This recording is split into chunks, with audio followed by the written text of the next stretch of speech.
Hello my dear students, Gayatri Vidya Mandir उच्च माध्यमिक विद्यालय सांचौर जिला जालोर के हमारे इस YouTube चैनल पर आप सभी का एक बार फिर से स्वागत है। प्रिय विद्यार्थियों, आज हम कक्षा 9 की विषय गणित अध्याय 12 हीरोन का सूत्र इसकी प्रश्नावली 12.2 के सवाल नंबर 3 और 4 हल करना सीखेंगे। प्रिय विद्यार्थियों, मैं आपको फिर कहना चाहूंगा कि यदि आपने अभी तक हमारे इस YouTube चैनल को सब्सक्राइब नहीं किया है तो चैनल को सब्सक्राइब जरूर करें, जिससे कि आपको आगे आने वाले हमारे नए वीडियोस के नोटिफिकेशन समय समय पर प्राप्त हो और आप अपनी पढ़ाई को निर्बाध रूप से सुचारू रूप से जारी रख सके। देखिए बच्चों, कल हमने आपको प्रश्नावली 12.2 का सवाल नंबर 1 और 2 हल कराया था। आज हम प्रश्नावली 12.2 का सवाल नंबर 3 हल करेंगे। इसमें लिखा देखो क्वेश्चन नंबर 3 में एक पार्क चतुर्भुज ABCD के आकार का है। देखो बच्चों, ये हमने चतुर्भुज बना दिया ABCD, ये हमारा एक चतुर्भुज है। इस चतुर्भुज के आकार का हमारा एक पार्क है जिसमें कोण C को 90 डिग्री दर्शाना है और हमने कोण C को देखो 90 डिग्री ही दर्शाया है। बच्चों, AB बराबर 9 मीटर, ये AB बराबर 9 मीटर, BC बराबर ये 12 मीटर और CD बराबर ये 5 मीटर तथा AD बराबर 8 मीटर हमारी भुजाओं की माप दी गई है। इस पार्क का क्षेत्रफल कितना है? बच्चों, इस पार्क का हम क्षेत्रफल ज्ञात करेंगे, राइट। अब इस पार्क का हम क्षेत्र कैसे ज्ञात करेंगे?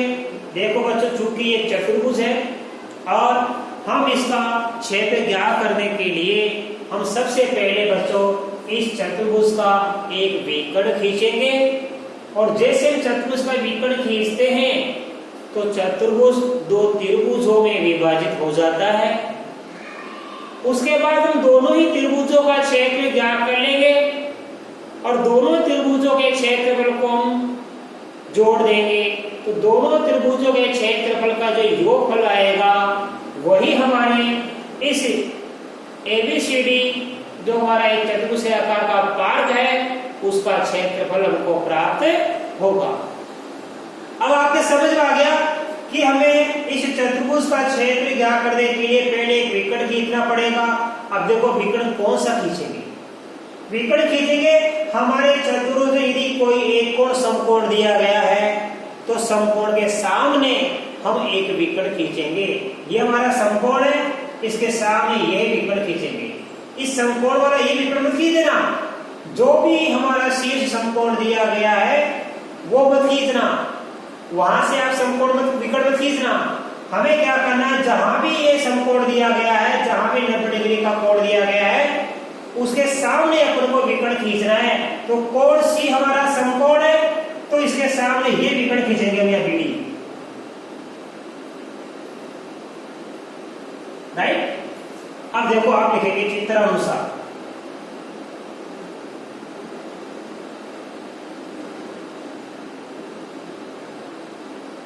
चित्र अनुसार देखो हमारे पास है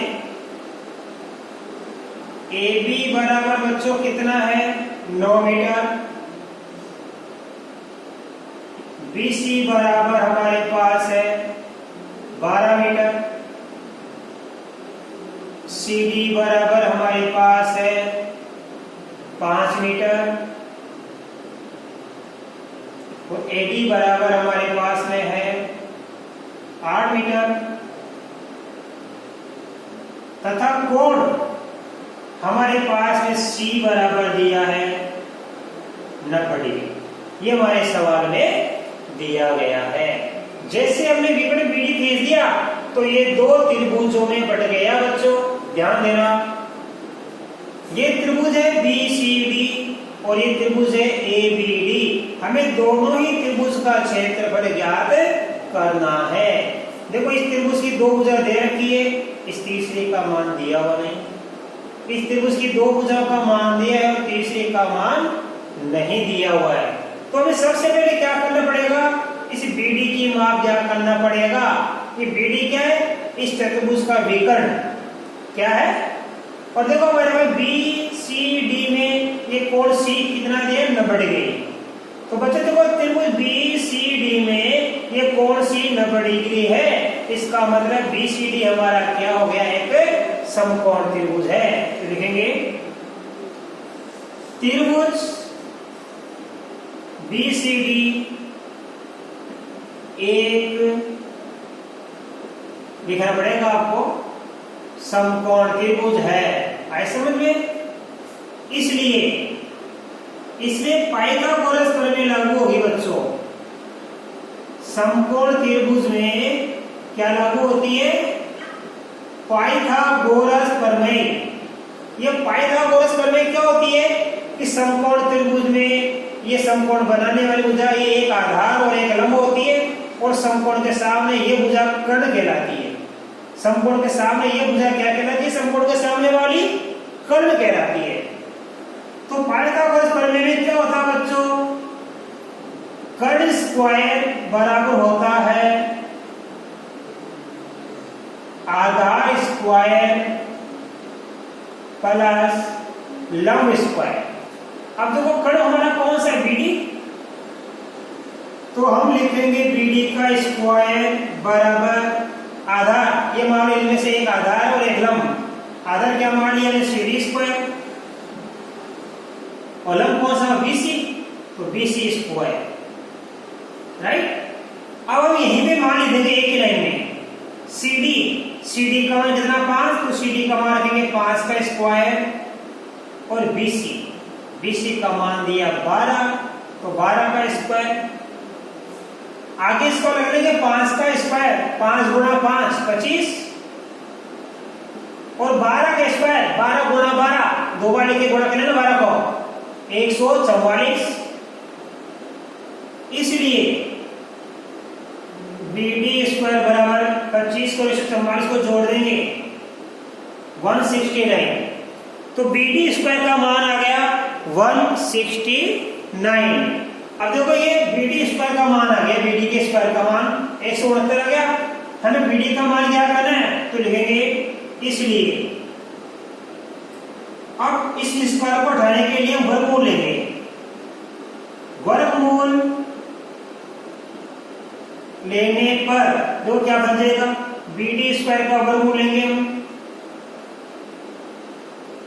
इधर हम 169 का भी वर्गमूल लेंगे, तो क्या प्राप्त हो जाएगा, BD स्क्वायर का वर्गमूल हो गया BD, और 169 का वर्गमूल होता है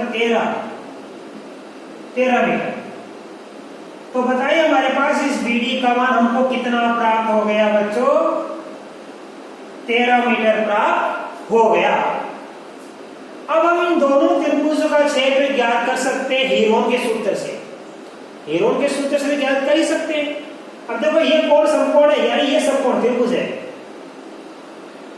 समकोण त्रिभुज का क्षेत्रफल हम 1/2 गुणा आधार गुणा ऊंचाई इस सूत्र से भी ज्ञात कर सकते हैं, और हीरोन के सूत्र से भी ज्ञात कर सकते हैं।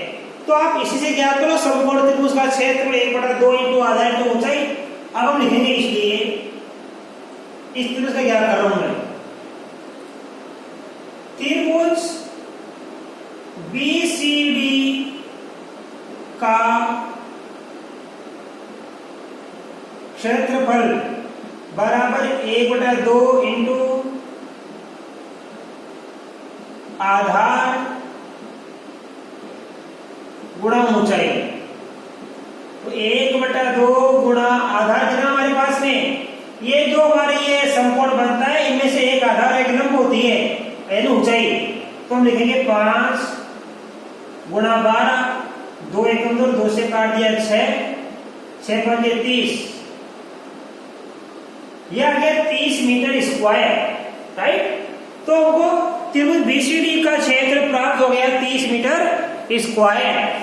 ठीक है, अब हम देखो बच्चों ध्यान देना, अब त्रिभुज एबीडी का क्षेत्र क्या करेंगे हम, त्रिभुज एबीडी का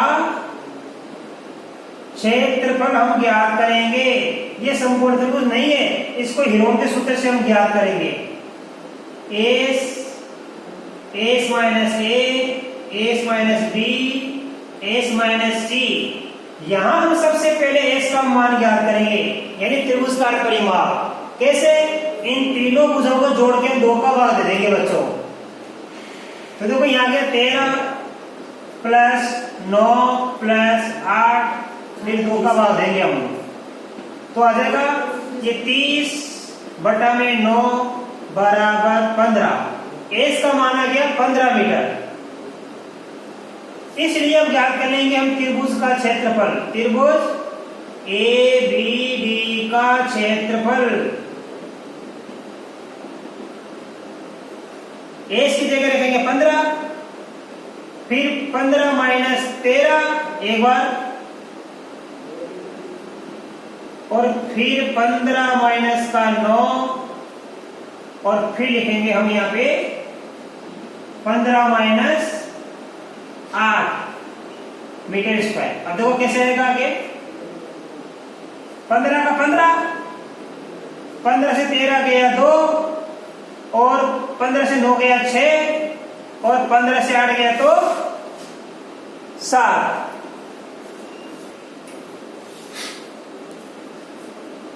अब देख के हम इनको गुणा कर लेंगे। ये हो गया 15 दूना 30, 7 6 42। अब हम 30 का गुणा करेंगे 42 से, 42 को 30 से गुणा करेंगे तो आएगा 1260, 1260 मीटर स्क्वायर। अब हम 1260 का बच्चों क्या ज्ञात करेंगे, वर्गमूल। तो देखो वर्गमूल कैसे ज्ञात करते हैं, आपको बता रखा है। इधर से 2 के हम पेड़ बनाएंगे, ये 60 का, ये 12 का बन गया। 12 का वर्गमूल क्या करेंगे, पहले 12 का वर्गमूल होता है 3 स्क्वायर, 3 3 9 होता है, 3 3 9, 12 से 9 घटाएंगे 3, ऊपर वाला 3 यहाँ वापस जोड़ देंगे। अब ये पेड़ उतार लेंगे 7। ठीक है, अब 6 का बार देंगे, देखो 3 में जाता नहीं, 36 में 6 बार जाता है, तो 6 तो ज्यादा हो जाएगा, 5 बार देंगे हम, यहाँ 5 यहाँ 5, 65 को 5 से गुणा करेंगे, 5 25, देखो 5 25 की 5 7 की 2, और 5 की 30 और 2 32, बाकी करेंगे तो कितना बचेगा 35। फिर दशमलव लगाएंगे हम, 2 शून्य उतार लेंगे, राइट। और यहाँ पे देखो ये अब हमको भाग देना इसमें, तो भाग कितनी बार जाएगा इसमें, 6 पंजे 30, ध्यान देना 6 पंजे 30, क्योंकि 6 से अंदर जितनी ज्यादा हो जाएगा, ऐसा समझ में। तो यहाँ पे हम क्या लिखेंगे, भाग जाएगा 5 बार, कितनी बार जाएगा 5 बार। तो आपको ज्यादा नहीं देना, इतना ही छोड़ देना है, 33.5 मीटर स्क्वायर। यह आ गया दूसरे त्रिभुज का क्षेत्रफल। इसलिए हम ज्ञात करेंगे चतुर्भुज ए बी सी डी का क्षेत्रफल। कैसे होगा, इन दोनों त्रिभुजों के क्षेत्रफल के योग के बराबर। तो एरिया ऑफ त्रिभुज बीसीडी प्लस एरिया ऑफ त्रिभुज एबीडी, इन दोनों का क्षेत्रफल जोड़ेंगे। इस पहले वाले का कितना प्राप्त हुआ था 30, ये 30 मीटर स्क्वायर, और दूसरे का कितना प्राप्त हो गया 35.5। दोनों को जोड़ देंगे, 30 में 35 जोड़ देना, दशमलव इधर वाला ही पूर्णांक 35, 35 और 30 मिलकर बनता है 65, तो 65.5 मीटर स्क्वायर। तो हमारा जो एक पार्क था चतुर्भुज के आकार का एबीसीडी, उसका क्षेत्र हमने कैसे ज्ञात किया, एक विकर्ण खींच दिया, और विकर्ण खींचने पर 2 त्रिभुज में विभाजित हो गया। दोनों त्रिभुजों का हमने क्षेत्रफल ज्ञात कर लिया, फिर उनको हमने जोड़ दिया, तो दोनों त्रिभुजों के क्षेत्र का योग जो भी आएगा वो इस चतुर्भुज का कुल क्षेत्रफल कहलाएगा। अब आप इसका स्क्रीनशॉट ले लीजिए, मैं आपको अगला सवाल नंबर 4 सिखाऊंगा।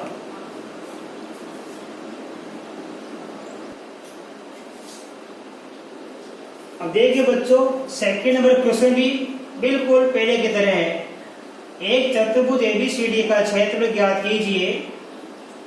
जिसमें ए बी बराबर 3 सेमी, बी सी 4 सेमी, सी डी 4 सेमी, डी ए 5 सेमी है। फर्क क्या है, पहले अपन को एक समकोण वाला विकर्ण खींचना पड़ा था और यहाँ पे देखो ये समकोण है, इसके सामने ये विकर्ण दिया हुआ है, तो लेकिन हम समकोण लिखेंगे नहीं यहाँ पे क्योंकि दिया नहीं है, तो ये विकर्ण दिया गया है, एक विकर्ण दिया गया है और चारों भुजाओं का मान दिया गया है, राइट।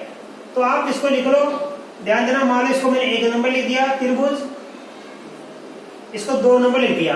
आपको इस चतुर्भुज का क्षेत्र ज्ञात करने के लिए क्या करना है कि दोनों ही त्रिभुजों का क्षेत्र ज्ञात करना है। तो सबसे पहले देखो आप लिखेंगे त्रिभुज 1 का क्षेत्रफल हम ज्ञात करेंगे बच्चों। कैसे ज्ञात करेंगे, हीरोन के सूत्र से। त्रिभुज 1 का s minus s minus b s minus c, ये सूत्र होता है। अब देखो त्रिभुज एस में क्या हमारे पास है, मान लो ये एक का मान है, ये बी का मान है, सी का मान, तीनों में से एक ए एक बी एक सी हो जाती है, ठीक है। सबसे पहले एस का मान क्या कर लेंगे, देखो एस का मान कैसे क्या करेंगे, 3 सेमी प्लस 4 सेमी और प्लस 5 सेमी, तीनों को जोड़ के 2 का भाग दे देंगे तो अर्ध परिमाप आ जाएगा 3 4 7 5 12 में 2 का भाग दिया 2 बराबर 6 सेमी। ये मैंने क्या ज्ञात कर लिया, एस का मान ज्ञात कर लिया। अब हम सूत्र में रखेंगे, देखो यहाँ पे एस की जगह क्या रखेंगे हम 6, फिर एस की जगह 6 माइनस का 3, फिर एस की जगह 6 माइनस का ये बी की जगह 4, फिर एस की जगह 6 और ये बी की जगह क्या रख देंगे, सी की जगह 5। अब देखिए इसको आगे हम करेंगे बच्चों पर, ये 6 से 3 घटाएंगे 3, 6 से 4 घटाएंगे 2 और 6 से 5 घटाएंगे तो 1। तो क्या प्राप्त हो जाएगा, इनको गुणा कर लो ध्यान से, 6 3 18 18 दूना 36। अब 36 का वर्गमूल ज्ञात कर लेना तो आता है 6। ये लो, हमने त्रिभुज 1 का क्षेत्रफल ज्ञात कर लिया। इसी प्रकार 2 का क्या कर लो आप, त्रिभुज 2 का क्षेत्रफल, इसके लिए भी हम इसका मान क्या करेंगे, पहले इस त्रिभुज 2 के लिए इसका मान कैसे क्या करोगे, इन तीनों भुजाओं को जोड़ के 2 का भाग दे देंगे, 5 प्लस 5 प्लस 4 बटा 2, 5 और 10 से 4 14, 14 बटा 2 बराबर आ गया कितना, 7 सेमी। अब आप देखो सूत्र आपके पास लिखा है, हीरोन का सूत्र लिखा है, इससे क्या करो, एस की जगह क्या रख देंगे हम 7, फिर एस की जगह 7, एक बार तो घटाएंगे, देखो एक की जगह क्या रख देंगे हम 5, फिर 7 माइनस 5 और फिर 7 माइनस 4, राइट। इस प्रकार हमने ये ए बी सी का मान इस सूत्र में रख दिया और इसी प्रकार हमने एस का मान भी रख दिया। आगे करो आप, देखो 7 का 7 अंडू लिख देंगे और 7 से 5 घटाएंगे तो 2 बचेगा, फिर 7 से 5 घटाएंगे तो 2 बचेगा और 7 से 4 घटाएंगे तो कितना बचेगा, 3 बचेगा। इसी प्रकार देखो आप इनको गुणा कर लेंगे, 7 दूनी 14, 14 दूनी 42, 28, 28 3 84, ये आ गया 84 सेमी स्क्वायर। अब हम 84 का वर्गमूल क्या करेंगे बच्चों, देखो ये ध्यान देना, ये हमने 2 का पेड़ बन गया, 84 का वर्गमूल था 9 नाम 81, 9 नाम 81 बच गया 3, ये 9 यहां जोड़ देना, देखो वर्गमूल क्या करो आप, 10 गुणा लगाएंगे क्या करेंगे, 00। अब 18 का वर्ग 30 में देंगे तो कितने बार जाएगा, एक बार, तो यहाँ 1 लिखो, 181 बन गया। 181 को 1 से गुणा करेंगे 181, बाकी करेंगे तो कितना बचेगा 119 और ये एक वापस इसमें जोड़ देंगे तो ये हो गया 182। अब कोड लगाओ 00 उतारेंगे। अब 18 का भाग देंगे, 1 में नहीं करता, 11 में नहीं करता, 119 में जाएगा। 18 का भाग 119 में कितनी बार देता है बच्चों? 6 बार। 18 6 108। तो लगभग उत्तर आ गया हमारे पास में यहाँ 9.16 सेमी स्क्वायर। इसको वो लगभग लिख सकते हैं, क्योंकि देखो इकाई अंक जब 5 या 5 से बड़ा होता है तो इसमें एक अंक जोड़ देंगे इधर पास वाले में, तो इसको लिख सकते हैं 9.2 सेमी स्क्वायर लगभग। पूरा पूरा तो आया नहीं, लगभग लिखेंगे। अब हम लिखेंगे यहाँ पे, बाकी मैं बता रहा हूं। इसलिए चतुर्भुज ABCD का क्षेत्रफल कैसे लिखेंगे? एरिया ऑफ त्रिभुज 1 प्लस एरिया ऑफ त्रिभुज 2, दोनों का क्षेत्र जोड़ देंगे। ये है हमारे पास 6 और ये है हमारे पास 9.2 सेमी स्क्वायर। तो 9 में 6 जोड़ देंगे, 15 आ गया। 15.2 सेमी स्क्वायर। इस चतुर्भुज का हमको क्षेत्र कितना प्राप्त हो गया? हमको प्राप्त हो गया पे 6 में जोड़ेंगे 9.2, तो 6 और 9 15 हो जाएगा। दशमलव के इधर वाला जोड़ देना आप, पूर्णांक वाला, इकाई अंक वाला। तो 6 9 15 हो गया, 15.2 सेमी स्क्वायर। इस प्रकार आज बच्चों हमने आज प्रश्न 12.2 का सवाल नंबर 1 और 2 सीखा।